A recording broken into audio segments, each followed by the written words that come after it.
Hey, everybody. Welcome back to another edition of DDJ's Inferno. This weekend, we have Elizabeth Hobson here to talk with us about some of the new domestic violence laws and the problems with them in the United Kingdom. Welcome, Elizabeth. Thanks for joining the stream today. Why don't you go ahead and tell everybody a little bit about yourself and what you've been doing for those people on my channel who don't know who you are. Plus, I know you've got some more things that you've been doing recently with honey badgers and stuff like that. So talk a little bit about that and justice for men and boys and everything else you've been doing as well. Thanks for having me back. It's a pleasure to be here. I wish I had better news to bring you. I will one of these days. But yeah, I am the Director of Communications at a political party called Justice for Men and Boys and the Women Who Love Them. And we are the only political party in the Anglosphere who are campaigning for the rights of men and boys. I also am what's my full title? British Badger Bell, working with the honey badgers. So I talk on their streams and do a bit of work with them as well. And generally make myself busy. Better to make yourself busy than annoying, I suppose. Well, I can't claim to not make myself annoying. I try and do that as often as possible too, especially for my partner and sons. Fair enough. Part of the union contract, I'm sure. So talk to me a little bit about this new legislation going on in the United Kingdom with domestic violence. Do a deep dive for me and kind of explain some pieces of it to me, and then we'll kind of dive already. Yeah. I mean, there's a lot to pick out. I mean, I walked into this with my eyes shut, really. In 2017, I did vote Conservative because Theresa May, the party leader, told us that Brexit meant Brexit. And I didn't like a lot of what she was saying, but that was important to me, so I went for it anyway. And also, I was quite terrified of the Labour Party getting in, actually, or the Labour Party, as Mike Buchanan, our party leader, likes to call them. But in the manifesto, what I didn't notice, there was a pledge to introduce this domestic abuse bill to redefine domestic abuse and to establish a domestic abuse commissioner. And so 2018, a public consultation happened. There were over 3,200 responses, overwhelmingly feminist, with a few notable and, very laudable exceptions, which have all been ignored. I did talk to Mike about us at Justice for Men and Boys submitting some evidence, but he's done this a lot to various public consultations and always been ignored. So we actually didn't submit anything publicly, although we have been lobbying in the background. And then, well, let me ask you this. Obviously, to kind of do a deeper dive into this, talk to me about what the commissioner's job is and what kind of authority this new domestic violence commissioner or whatever. I mean, what is the actual title of that? Do you know? What the actual title is? The domestic abuse. It's the domestic abuse commissioner. Okay. But I mean, it's not set in stone yet. We've had the first reading of the draft bill. The next stage will be the second reading in the House of Commons, wherein, all the MPs will get to debate about the kind of contents of the bill. But as it stands, this domestic abuse commissioner is to be appointed by the Home Secretary. I believe that interviews have already taken place. I don't know who they've been with. I can only imagine. The reason I'm asking is because it seems like that the commissioner is going to have some kind of oversight over law enforcement. And to me, that seems, well, to use social justice terms, it seems very problematic. Yeah. So, I mean, potentially, it's not only over law enforcement as well. I mean, there's a really good blog post on it on Empathy Gap, the Empathy Gap blog, and it talks about there was a joint committee. We have before the first reading, it goes to a joint committee, and they've suggested that the commissioner should focus on violence against women and girls because they found that the bill was too gender neutral. And they also wanted the domestic abuse commissioner to have super legal and super governmental powers to enforce their policies. So they would have direct accountability to Parliament rather than the government, and they would have the power to enforce recommendations on public services and governmental departments. So this is like serious power. Right. Quite astounding, kind of very un-British level. Well, it seems like the domestic abuse commissioner is more like a mini monarch of some kind, where they have authority over law enforcement, legislature, as well as prosecution. I mean, that just seems to be complete cancer. Yeah, I mean, they'll be responsible for all kinds of stuff from like educating the public about domestic abuse to educating services and charities and ring fencing money.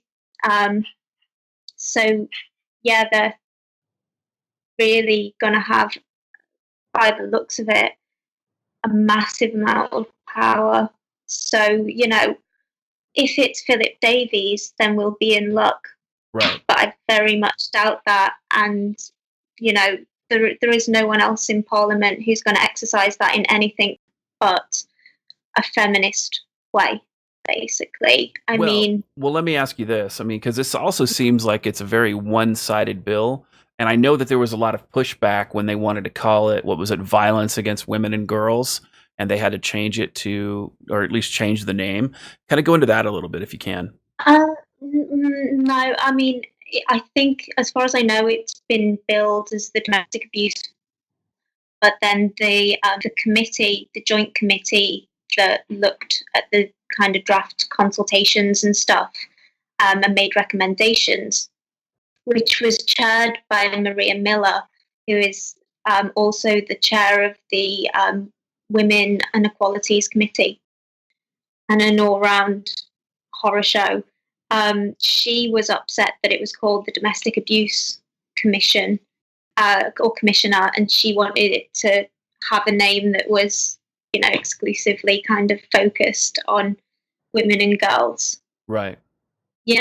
Which is like, well, I don't know. I mean, at least it'd be honest. Well, I totally understand that. I mean, especially when you have patriarchy codified into law, or I should say feminist patriarchy theory. I mean, that's a cancer in and of itself. Yeah, I mean, that was the last time I was talking to you, I believe, on a live stream. We were talking about the Istanbul Convention, I think.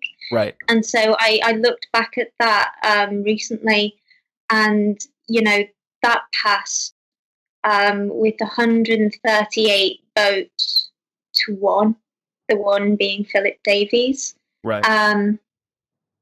So, there is no one that's going to stand up to feminist bigotry in the House of Commons except him. Right. And I've got no reason to believe that he's running for this job. So, well, and one of the things that right, and one of the things that bothers me about this bill a lot is the fact that, from an American perspective, this bill violates due process of the accused. And what I mean by that specifically is, as I understand it, this bill prohibits cross-examination in person of the accuser. And just to kind of quote a section of Empathy Gap, which, by the way, I'll be posting a link to this article in the description of this video when I go to upload it, because this article is a deep dive into this bill as well, and it kind of informs a lot of what's going on with it, and it talks about some of the feedback that the various organizations have with this bill, including a lot of the ethical considerations that the framers of the bill didn't want to have discussed. And one of the quotes they state is, it says, "I have explained the background to this issue in my last post, Family Justice Review Panel. The bill prohibits the accused from cross-examining his accuser. To be precise, if the accused has not been either convicted or accepted a caution, then the prohibition applies only if he has either been charged or has a protection order against him." So in other words, if somebody's been charged with a crime, you can't cross-examine your accuser. And that just seems like a recipe for disaster. Oh, yeah, but not only that, because we've also talked about these orders, haven't we? The non molestation orders. Right. So the non molestation orders can be awarded on a balance of probabilities basis. So if the court thinks that it's 51% likely to have happened, they can be, the only evidence can be, the word of the accuser, and they can even be given without the accused being there. So that's crazy. That sounds you like know, we call that in the United States ex parte, and that level of evidence in the United States from a jurisprudence standpoint is called the preponderance of the evidence. Whereas in the United States, if you're being charged with a crime, then you're required to be convicted by it's called beyond reasonable doubt, which is the standard. So what you're telling me is that basically they're just going to be giving these out like candy. Yeah, which is what they have been doing. I mean, I think it was 2012, they changed the legal aid rules so that only people who were alleging domestic abuse could. So they call it, they're on the domestic violence gateway. They can access legal aid, but if you're not alleging domestic abuse, you can't access legal aid. So that has seen the rate of non-molestation orders skyrocket because they're seen as evidence of domestic abuse. Right. And so they entitle you to legal aid. And they've actually seen the ratio of women alleging domestic abuse compared to men skyrocket as well. Sure. But yeah, it's like, so basically, you can get on the domestic violence gateway, and you get legal with no aid evidence. Right. With no evidence, you get legal aid, and then, the alleged perpetrator is not allowed to cross-examine you in court. According to this domestic abuse bill, if and when that goes through. And so, an awful lot of these alleged perpetrators can't afford legal representation, but they do have to have some kind of representation. But if the court appoints you representation, then the court-appointed representation is not representing the defendant. They question in a neutral way. So that's insane. So I know, like, when we have public defenders is what we refer to them as in the United States. When a public defender is assigned in the United States, they're your attorney. And what you're telling me is that if legal aid that would assigns happen an attorney, if it was legal aid. Right. Well, no, it's not if legal aid does it. If the court does, in the absence of anyone representing. Got it. Mm. So talk to me a little bit more about some of the bigger changes in this bill, other than, I mean, obviously the commissioner seems to be particularly cancerous as far as the appointment of this, like, domestic violence czar, for lack of a better term. Tell me some of the other aspects of the bill. That could be fine in theory. They have an advisory board of 6 to 10 people who are from, like, victims, representing these who work with victims, healthcare services, social services, police and criminal justice, and the list goes on. So how they're going to find just 6 or 10 people, I'm not quite sure. But, if there were people who were representing men, then that would be kind of, possibly okay. But it's just not going to happen, unfortunately. Well, it just sounds like a cash grab for feminists. Because, I mean, you're like, oh, look, there's an unemployed feminist. Let's make her the commissioner. Oh, there's some unemployed feminists. Let's go ahead and, we'll put them on the board. I mean, that's usually what they do is they That's what's going to happen. Yeah. yeah, that's what's going to happen. They're going to pack them with the board, and then they're going to use it to kind of witch hunt their own particular agenda. Men aren't going Yeah. to be represented on this board at all. And if the men are there, if there's men on the board at all, they'll be male feminists. So, I mean, I don't see any kind of positive outcome when it comes to this No. particular bill, because this bill No. seems like it's extreme cancer. Yeah. And, I mean, one of the things they've missed off, which was recommended by at least Mankind Initiative, they wanted to add parental alienation to the definition of, or to the list of kind of domestic abuse. And actually, in the definition that is in the draft bill, which is actually gender neutral in fairness, it says that it includes behaviour that is done to other people, not party A. Like, for example, their children. But then in the rest of the bill, they haven't mentioned parental alienation at all, which is quite noticeable. It's been recognised by the World Health Organization as abuse, but in this landmark domestic abuse bill that our government wants to put through, they're turning a blind eye to it, and so that's quite noticeable. But the other thing is the ring fencing of cash, which Right. is something to behold. I mean, according to the government, male victims account for 1 in every 3 victims of domestic violence. And yet, according to within the bill, the government are promising 1% of the money to male victims. And that's not even ring fenced just for male victims. It's like ring fenced for like disabled people, men, and some other demographic, and who that money's going to go to is another question, because, we have had a move towards like the state saying that male victims there have to be services provided for them. So every council has to have some kind of service for male victims, but the contracts are being taken up by like Women's Aid and organisations like this, and they're providing phone lines. Not necessarily beds. If there are beds, they're usually beds that are available to men or women. So it's like a free for all, really, and there's no guarantee that men are going to get them.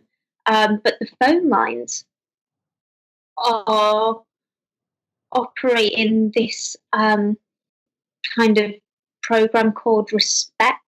And so, what they do before they will talk to male victims, they screen them as potential perpetrators. And Well, that sounds these like men victim are blaming. saying that they feel that it is victim blaming terribly, and the men are all saying that they felt like they were being called liars and that they were being treated as perpetrators. It's not subtle in any way, and they don't. It's a completely different way that to deal with people as compared to how they deal with women. Well, and let's be real, right? I mean, if you're a male domestic violence victim, first and foremost, and you call one of these lines because you're trying to seek assistance for whatever reason, right? Maybe you have children, maybe you have a 2-income household, and when you've had to eject your ex because she's crazy and she attacked you, and you call one of these lines for assistance, the reality is that when these guys are treated with disrespect, they're just going to hang up. In practice, they're just going to hang up, or they're not going to deal with it. And so what this intimidation Well, allows these I mean, feminists. it's going to push them right off the idea of kind of dealing with the situation, isn't it? Well, it will falsely skew the numbers to make it look like there's less male domestic violence victims than there actually are, if somebody decides to use these phone notes as their domestic violence numbers, because we both know that when it comes to domestic violence, whether it's male or female, prosecutors won't prosecute, police officers won't arrest when it comes to a female perpetrator. And then we haven't even gotten to the fact that we have conspiracy to commit domestic violence, where women will get another man to commit domestic violence for her, or another term for that would be third party domestic violence. Where a woman looks for a white knight to assault her ex for her. I mean, all those things are relevant, and none of those things are really talked about. And now you're talking to me about this idea that only 1% of the monies or the funding is going to go toward male DV victims, but it's earmarked for like disabled and people like that. And the reality is that 33% of those funds at least should be going toward male DV victims. And my guess is that you probably have next to no male DV refuges in the UK. Next to none. Yeah. So I think that becomes extremely cancerous as well. And and again, as I looked through some of the notes before we got on the stream, I mean, one of the things that really bothers me about this is this idea where the police can issue a domestic violence protection notice where they can just automatically eject the guy from his house for 48 hours just because they had to show up for a call. That just seems to me to be a problem. Yeah, because, if, the police turn up and you've got a woman who's like bleeding and saying, he's attacked me, really badly and it's really obvious, then he's going to be arrested. So he's not going to be in the house. So obviously, a domestic violence protection notice is for those occasions where they've not really got any evidence, but they just think, oh, we best be on the safe side or something like that. You know what I mean? Right. And so that will last for 48 hours, after which, or during which time, an application can be made for a domestic violence protection order, which lasts for a month. And this is the same, that we were talking about earlier, where there's basically no evidence required. And after that 28 days, or during that 28 days, people can apply for an injunction, usually the non-molestation order, which can be awarded for a longer period and renewed indefinitely. Right. And I think the other thing that bothers me about this too, and they do some of this in the United States also, but I think the other issue that's cancerous about this is that this man doesn't even need to be charged to be served with a domestic violence protection notice. Not only does he not even need to be charged, they don't even need to arrest him. They're just like, hey, buddy, we came here, we got this call, so we need you to go fuck yourself now. And you're evicted from your home. You're now homeless. Oh, and, there are no services for you. So fuck off and have a nice day. And I think that that's a serious problem, because then if something happens and he goes back to his home to, let's say, get his clothes, or I don't know, his wallet or something else, so he has money to go get a hotel or something, then he could be found in violation of the notice and get arrested and get convicted of it. And now he's a criminal for a crime that he was never even charged for originally. Well, I mean, according to the Empathy Gap blog post that we were reading, if, the accuser phones up the accused who's on one of these notices, and he or she picks up, he or she is then in breach of the order because there's no contact.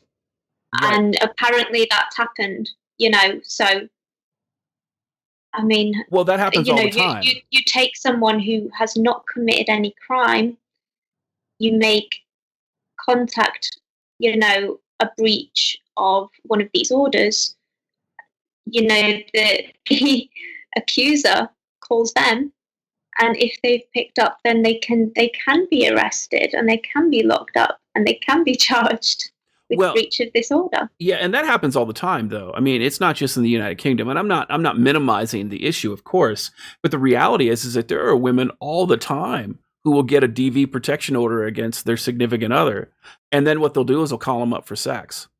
They'll give them like a booty call at 11 o'clock at night to come over for sex, or they'll bribe them with their kids or something like that. And the guy's like, okay, I guess I can go see my kids, and then he shows up, and then he gets hammered. That's a problem. I mean, I ran across a guy the other day who got a civil protection order against him for domestic violence, and he didn't understand the ramifications of it. This guy was probably in his early 20s. And he sent his ex an email trying to reconcile the relationship because he wanted to be the father for his child, newborn baby. And she took that email and she reported it to the police, and he got in trouble for violating the protection order. And now, all of a sudden it criminalized him. And the sad part about it is because he has this protection order, he can now no longer work because he was a nurse. Oh, And nobody's ever alleged that he threatened her. No one's ever alleged that he assaulted her. A neighbor called the police, apparently, and the reason the neighbor called the police is because they were in an argument out in the yard, and he threw his phone down. He didn't throw it at her. He didn't throw it near her. He threw it to the ground, and that was the domestic violence. That was it. And Jesus. And let's talk about this respect toolkit when it comes to this new law. Where basically the respect toolkit is to vet male callers to determine that they are actually victims and not abusers masquerading as victims. Well, maybe we should be doing that for women too. If we're going to have this respect toolkit and we're going to run these guys through the gauntlet, let's do that. I mean, or are we doing listen and believe? I mean, this is a double standard. And obviously, if this sort of thing happened in the United States, this is gender discrimination. Pure and simple. Yeah. It is absolute gender discrimination. I mean, whatever happened to listen and believe, right? I mean, I'm not saying listen and believe is the way to go, right? But what I am saying is that at least be consistent. Yeah. I mean, realistically, we've got a young man over here called William Stiles. I think that's Styles. And he has been at university, and he wanted to set up a men's society, as he saw it, because he was completely blue-pilled when he decided to do it. It was just to complement the women's society. He thought, wouldn't that be a nice idea? Right. And, his student union said, no, you can't do that. And he was like, what? And so, he petitioned, and all the students wanted it.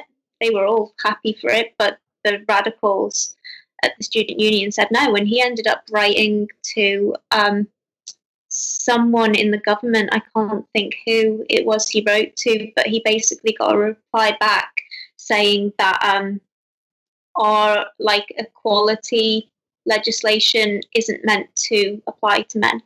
Right. No, and again, that's the sad part about it is like, well, if you're going to be gender neutral about domestic violence, then let's talk about domestic violence from a gender neutral perspective. Because if you talk about it from a gendered perspective, now all of a sudden you're talking about people that are on a mission, right? They're people that are specifically advocating. And I think what's interesting too is when you brought up earlier, you talked about how there was only a small amount of money set aside to fund men when it comes to this new bill. So I'm looking at some notes here, and it looks like that in this bill, 100 million pounds was promised to fund the bill, and only 20 million pounds per year was to fund men.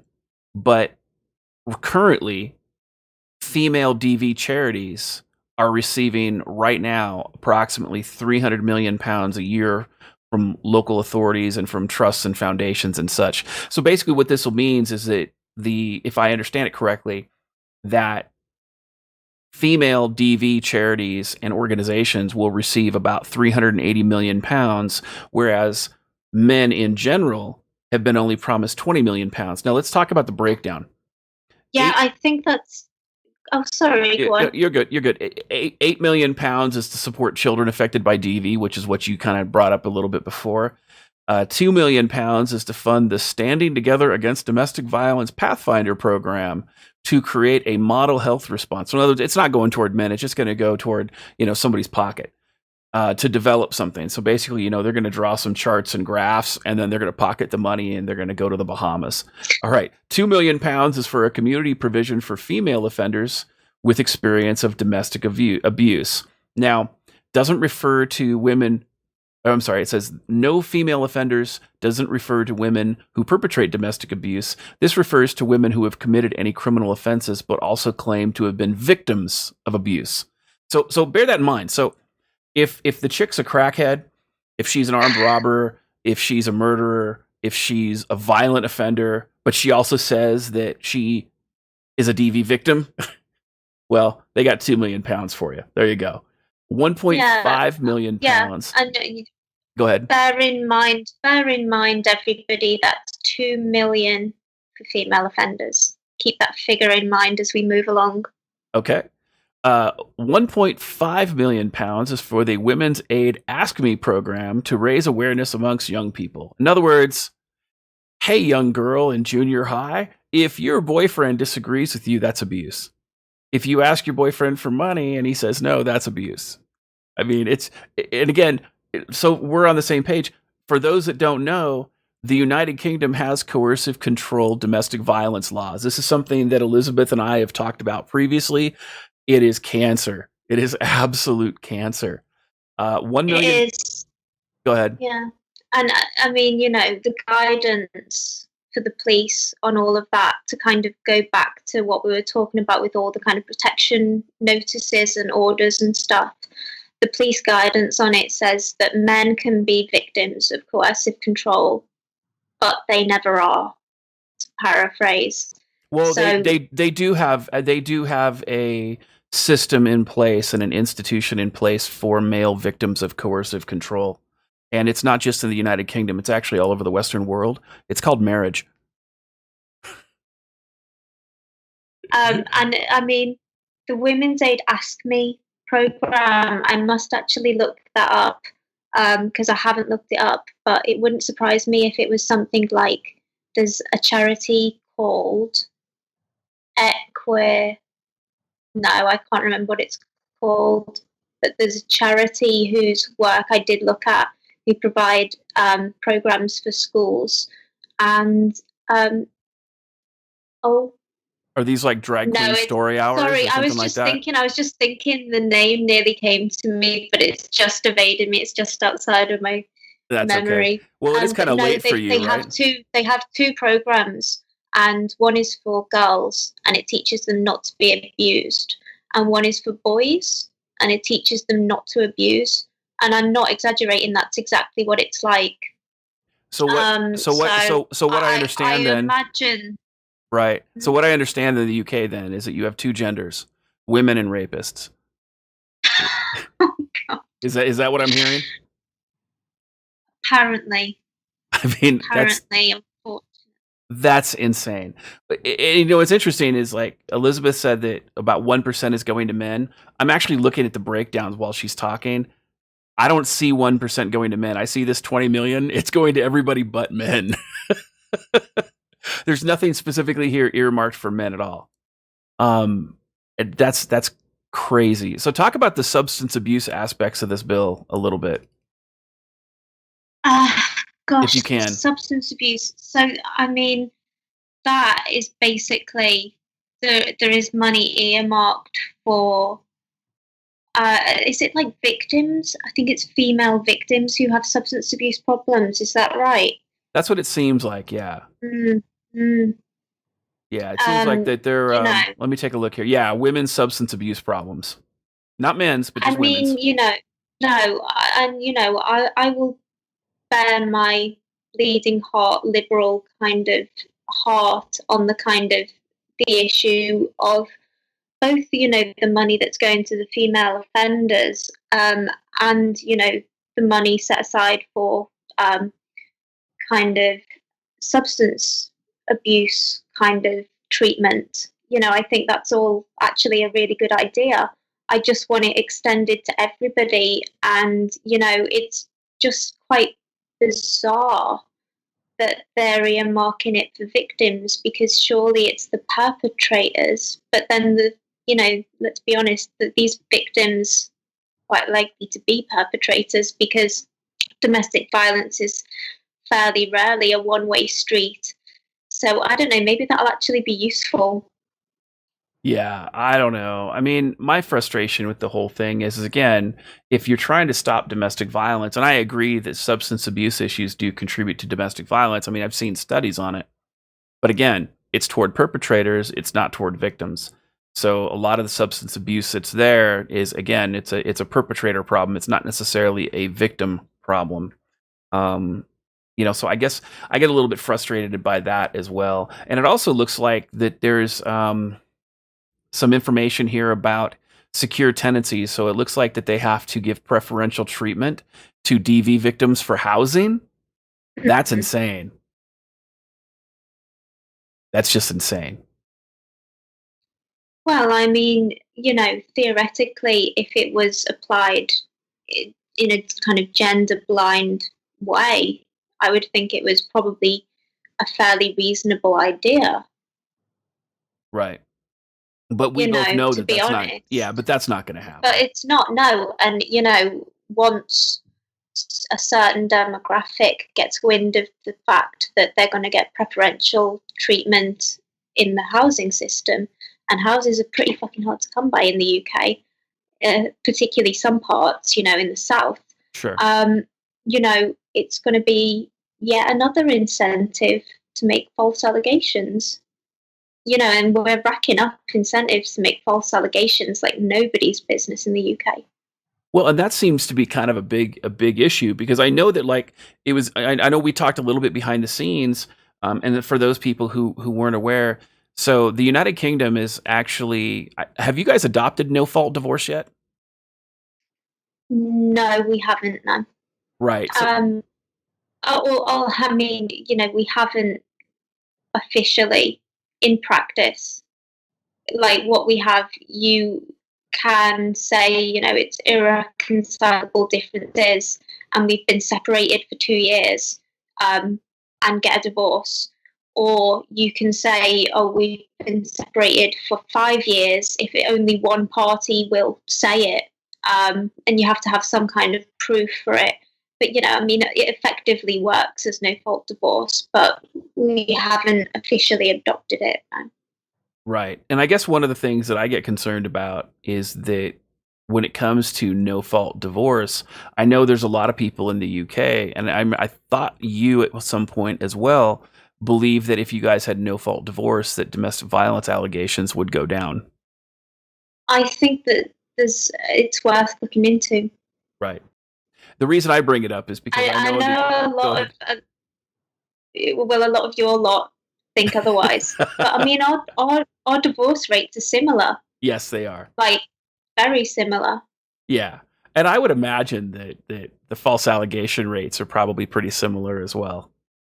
I don't know. The thing that frustrates me about the United Kingdom is how your government will go out and prosecute somebody they know is absolutely innocent in hopes that he doesn't defend himself.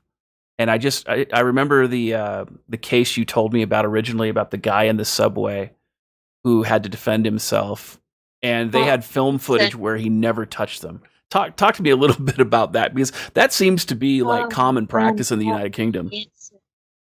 Yeah, I mean, we invited him to our first ever Messages for Men conference, which we hold on International Men's Day. I organised that with a small group. It's basically, the conference is basically me and Natty Kadifa, or Wanda Natty, as we call her, since she apprehended a milkshake throwing assailant at our Cambridge talks. Okay, you got a tangent on it. Tell us about that story. I'm tangenting. Tell us. Did you not see it? No, yeah, no. Apparently, I live in a cave. Me and Mike Buchanan, our party leader, decided to go and give some talks at Cambridge University because we thought they'd be really interested in what we had to say about feminism and men's rights. Sure, they were. And it turned out they weren't. So not only were they not interested, but they were quite disgruntled that we had the gall to do it. So we had arranged to meet at a pub before the event, and sort of a young woman and a young man came and threw milkshakes over Mike and then ran away. And Wanzanati chased after them for bloody miles as well. And she caught the young woman by her bra strap. So, if she'd been a real feminist and burnt that bra, she'd have got away. There you go.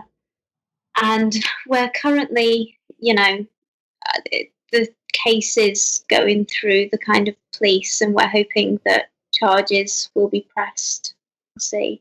Well, they should be able to press charges since, like I said, you don't even need evidence a crime has been committed for people to be pressing charges against men in the United Kingdom. Yeah, I know. But I mean, unless of course, it's surprising how many actual clear-cut crimes are not in the public interest to prosecute in the UK. You mean like, I don't know, migrant crime?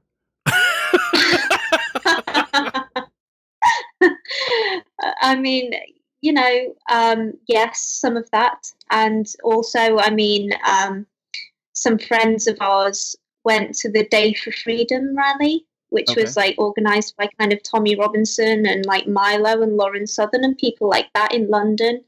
And they went to a pub afterwards, and they were quite brutally attacked by this group of like radical left wingers. Rod was like, he ended up with concussion, and there were like glasses being thrown and people getting cut and stuff like that. And it was all on CCTV. The footage is actually on YouTube. Rod spoke to, I think it was Lucy Brown, which is quite an interesting video about this. And it shows all the footage on that. But the police came back and said, like, we think that you should just move on and not let this event, deter you from doing anything. But we're not going to do anything, even though you are clearly attacked by people for no reason, just for attending an event. Yeah, you see, in the United States, we would sue the police department for that. Because in the United States, we have an equal protection clause under the 14th Amendment of the Constitution that says that basically if the police choose not to do their job, they get held accountable. In fact, in Portland, a bunch of ICE employees were barricaded and had to protect themselves against Antifa in Portland. And they actually wrote the Portland Police Department and said, these are 14th Amendment violations, because they called the police and the police said, no, we're not coming. This guy was actually... One of the ICE employees was barricaded in his car, and his car was completely surrounded by protesters that were trying to bash the car and try to get inside it, basically to drag him out and beat him to death. And Portland is hellhole. Yes, it is. I was listening to the Brett Weinstein and Andy No podcast. Yeah, Andy No, yeah. About the attack on Andy. And yeah, he was describing what it's like. He lives there. It's like, I can't believe it's America. Oh, yeah. Yeah. Well, if he lives in Portland, he needs to move because they'll kill him. They don't care. They're extremely violent over there, especially on the left coast now. And it's gotten to the point. Yeah, I know the mayor is like issuing all these like stand down, like don't bother Antifa, do whatever they're doing kind of orders, isn't he? Well, and that's happening not just in Portland, but it's also happening in Berkeley. I know the mayor of Berkeley actually is, I think he's part of an Antifa Facebook community. So when it comes to a lot of this stuff, we have local politicians that are colluding with terrorists to assault Americans. And it's absolutely insane. So you see this, and I know that the governor of Portland is kind of cancer as well. And the good news is there's a recall effort against her by conservatives because of some of the things she's done while she's in office. But the problem that you have is that all those things take time, and the bodies are continuing to stack up. And that's a problem because, again, when somebody gets assaulted, if they don't defend themselves, Well, that could be a life-changing set of circumstances if they get a permanent injury. And if they do defend themselves, we both know that, at least in the United Kingdom, the person who defends himself is going to get charged and the perpetrator will get set free. So it's like opposite day. Oh, yeah, yeah, it is. So it's kind of crazy. Speaking of opposite day, I was reading some comment from the Parliamentary Under-Secretary of State for Crime, Safeguarding and Vulnerability, Victoria Atkins, when the first reading of the domestic abuse bill went through, and she backed up the Joint Committee's claims. That's the Maria Miller Joint Committee, that domestic abuse is a gendered crime, and that because they want the bill to be far more gendered. And she backed that up by saying that of the third of victims who are male, the majority of them are victimized by male perpetrators. Now that's a lie. Oh, it's an absolute lie. Yeah. Barefaced lie. She actually said that it's difficult to tell, but we're pretty sure it's all men who are victimizing these men. Well, and yet, the Home Office in 1999 said that 95% of assaults against men were by women in these circumstances. And, the British Crime Survey shows the same pattern repeatedly. Well, and I think that the other side of it is that when you talk about like men victimizing men, so when a man assaults another man, they never call it DV. Because most Western countries don't recognize third-party domestic violence. They don't recognize conspiracy to commit domestic violence where, No. It's only domestic violence if you're connected in, a certain category of ways. Right.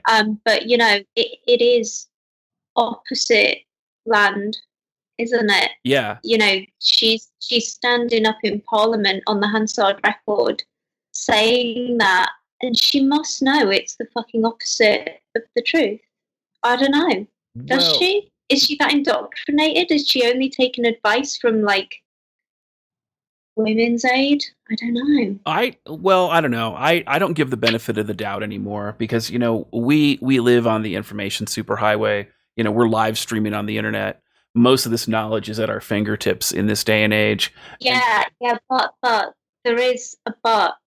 Okay, I'm listening. Right. You and me are part of this kind of counterculture where everything that we say has to be backed up.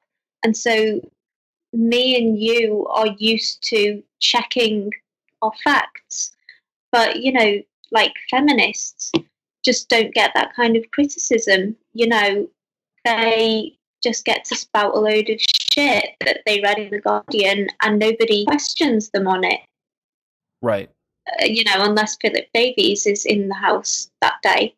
Right. And, if he is, then you just go like, oh, what a misogynist. How awful is he? But I mean, it's exemplified in, there was this, I think it was a book that Naomi Wolf wrote. Her last book was like, it wasn't actually about women. It was about the treatment of like homosexuals. And she was talking about all these homosexuals who'd been put to death in the UK. And they hadn't been. She'd misunderstood what was written on their sentencing kind of records. Right. And some guy kind of put it to her. He was like, I looked into it and you're wrong. They weren't put to death. And it was like, she's written this book. She's put all this effort into this book. It's then gone to the publishers. They've put all of their people fact-checking into it. But none of these people think anything a feminist ever does has to be fact-checked. Right. So now the good news on that, though, is that they did hold back the book so they could fact-check it, because I do remember the story. But she got crucified by that guy because she was just completely 180 degrees right. He was really nice about it. Yeah, he was. He was really apologetic. Right. And she just lost her mind. I mean, I mean, she's just really frustrated about it. And then all these feminists who supported her, they wanted to believe that she was right as well. But then when they fact checked it, they realized that she was absolutely incorrect.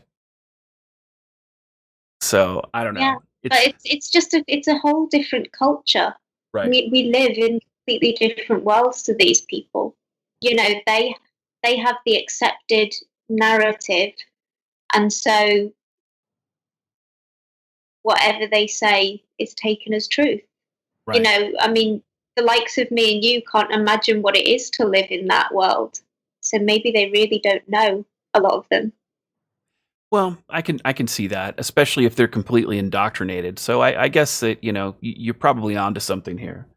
But with that said, I'm very forgiving now, aren't I? You know, yeah, that exactly. these are people's lives that, you know, Victoria Atkins has in the palm of her hand, ready to square. Right. It's too much power for one person, but it is what it is. Well, let's do this. I know we don't have a lot of people in the audience today, mainly because I had some things happen where I wasn't able to properly advertise the stream as much, but definitely we'll get a lot of views when when this hits YouTube. So Rose Blades is in the house doing Q&A. Rose, are you still with us? I know you're muted, but I just want to make sure you're still alive over there. All right. So apparently she says yes, she is. I see her muted. Guys, if there's any questions, I know there's not very many people in the live audience right now, but if you have any questions of myself or Elizabeth Hobson, go ahead and put a question in brackets in the chat and go ahead and ask that question. And either Rose or myself will grab that question and we'll go from there. So we'll give it a couple seconds and kind of do that. And while we're waiting for a couple questions, Elizabeth, talk to us about the ICMI 2019 and your involvement with that. Yeah, so I will be getting on a plane for the first time in my life next month and heading over to Chicago um, to be at the international conference on men's issues. And you know, the lineup is stellar. I don't know how many tickets are still left, but you know, um, there are just so many excellent people talking. Kind of, I'm pretty nervous, pretty solidly nervous actually, um, because I expect to not be able to take everyone with me with what I have to say. My speech is called Reforming Chivalry, Criminal Justice and Rehabilitation. And I am going to argue that we should treat people convicted of crimes with dignity and compassion and try to rehabilitate them rather than just punish them, and that would be a more effective use of time. It would reduce reoffending and, yeah, you know, also be more humane because when you look at the statistics for, um, you know, criminals, they so often come from really traumatic, troubled backgrounds. You know, I mean, it's common knowledge in the men's movement that like sort of 75% grew up without a father. You know, there's also homelessness, substance abuse, you know, victimization, low levels of education, joblessness. So, yeah, that's Well, what I I'll think be that talking about. all those guys, they could just start identifying as women and start taking advantage of all the money that's out there for women. Well, yes, indeed. Just saying. That, Okay, that's so one way of rectifying the problem, yeah. right, right. If there were no men, or at least identified men, then look, we've solved the problem and committed genocide at the same time. Yeah, I mean, I don't know if you've ever heard the stats for the UK, but according to the Empathy Gap, if male criminals were treated as leniently as female criminals, 5 out of 6 male prisoners would be free. I would imagine that's probably the same in the United States as well. I do know that there's a Yeah, I huge believe so, yeah. there's a huge gap in law enforcement when it comes to men and women. And I think that was something that I discussed in my book, hashtag shill alert. So, but with that said, it doesn't. Excellent book. Thank you. It doesn't look like we have a lot in the way of questions today, so I think we'll go ahead and end it here. So, Rose, I appreciate you coming by today to try to help out with the Q&A.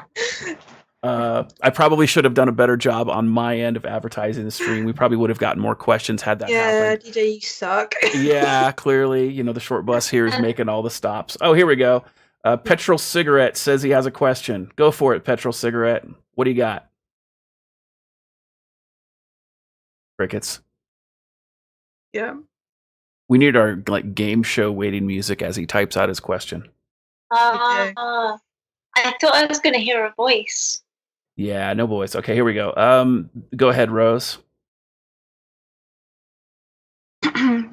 Does Liz? Oh my god, I can't see it. I hate being dyslexic. That's okay. Does Elizabeth think that things could actually change in the UK?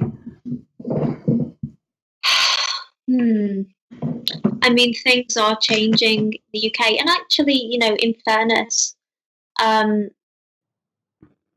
think at the grassroots level, things are changing. So, in terms of media coverage, there is a lot more attention given to male victims of domestic violence and domestic abuse, and people are, I think, everyday people are concerned about it.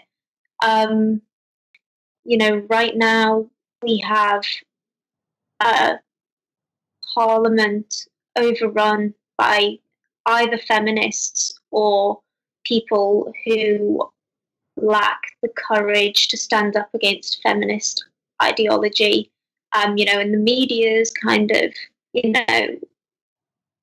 very much kind of, there are a lot of feminists in the media.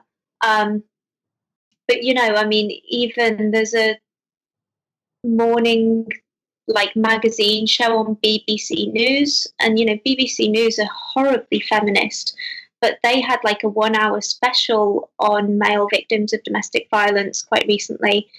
You also have the Mankind Initiative, who are providing a really excellent service with their phone line, and they are growing slowly and laboriously, and with just an incredible amount of blood, sweat and tears going into providing the service for male victims. There's also been a lot of soaps that have dealt with the issue of male victims of female perpetrators. And, every time that kind of one of these stories crops up, you see spikes in the Mankind Initiative kind of calls they get. So, it's changing in that way, yes. And I have hope. I'd just give up if I didn't have some kind of hope that things would change. So, yeah, fingers crossed. But it's going to be slow, I think there's that saying that, the government is always 10 years behind the kind of public in terms of, their ideas and their developing kind of knowledge and stuff like that. And I spoke to Philip Davies, I think it was actually when I interviewed him with the Liberty Bells, and I think he said actually it's more like 30. So in terms of what we're getting from them and from the kind of services, it's going to be slow, but yes, I think it's changing. So Petrol Cigarette has a follow-along question, and his question is, do you think there is a particular path to change that should be taken? So I guess if you had the power to change it in a realistic, pragmatic way, given the circumstances on the ground, what do you think is the path that should move forward? I think it's doing what we're doing, and what we're doing is a war on many fronts. And so, you have the likes of, say, the Men and Boys Coalition, who we have at J4MB called Manginas, who are pushing a kind of quite politically correct, quite gentle, hey, how about we think about men and boys as well, maybe? Would that be okay? We won't tread on your toes line, which is one way of doing it. And I think it has a place. And then we have the likes of Justice for Men and Boys who are saying, feminism is a massive problem and we've got to stamp this scourge out. And I think that also has a place, actually. So I don't think there's any one way of rectifying it, but I think that many hands make light work, and as many people as possible need to get out there and use their skills and their personalities in whatever way comes naturally to try to push for, both the acknowledgement of men and boys issues, and also the kind of provision for them, and in all different ways. So doing it publicly, writing, talking on podcasts, talking to your local MP, if you can volunteer, any type of time and skills, it's all really important. We've got a big men's shed movement over here. I know we were supposed to have, or we may have had someone from Australia on here with us, because the men's shed started in Australia, didn't they? Right. Okay. But yeah, All right. everyone needs to do what they can. Makes sense. Okay, so it looks like we are at the end of our questions with just those two for now, again, because we've had a kind of a smaller audience than I'm normally used to. So with the people who are here, or the people who will view this video once I finish with post-production, you can always support Misandry today on Twitch by subscribing using Amazon Prime. It costs you nothing, but it definitely helps out the channel. And of course, you can check me out on Subscribestar and Patreon, and on my website at misandrytoday.com. We now have a shop. You can buy cups and mugs and underwear and all sorts of inappropriate things. So with that said, Elizabeth Hobson, it's always a pleasure to chat with you on a live stream. And Rose, thank you for doing the Q&A, such as it wasn't this particular time. But there have been times where there's been 20 or 30 questions. So with that said, I do appreciate both of you ladies taking the time out today to come by. Elizabeth, is there anything you'd like to end on today? Oh gosh. No, I think I'd just like to advise everybody that if they want to kind of follow what we're doing at J4MB, to check out our website, which is j4mb.org.uk. We have, all the latest news from the UK, what we're doing, and, bits of kind of comedy and stuff as well. It's a good blog to subscribe to the newsletter. Nice. Keep an eye on. Mm-hmm. Okay. Well, guys, hope you enjoy the rest of your day. And with that, we are out of here for now. Take care.